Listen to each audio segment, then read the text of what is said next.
जिंदगी की तवील राहों में मैंने बेशुमार चेहरे, जिंदगी बेतू में बेशुमार चेहरे देखे, मगर दिल को वो सुकून कहीं ना मिला जो तुम्हारी खामोश मुस्कुराहट में था, खामोश मुस्कुराहट में था।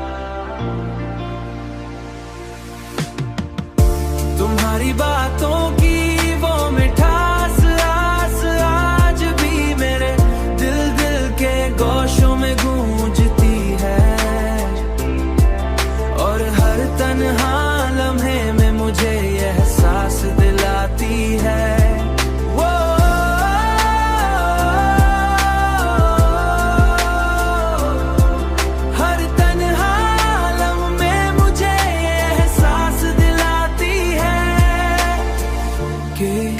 मोहब्बत सिर्फ मिलने का नाम नहीं, के मोहब्बत सिर्फ मिलने का नाम नहीं, के मोहब्बत सिर्फ मिलने का नाम नहीं।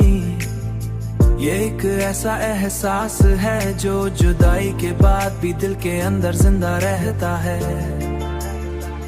जिंदा रहता है। तुम्हारी बातों की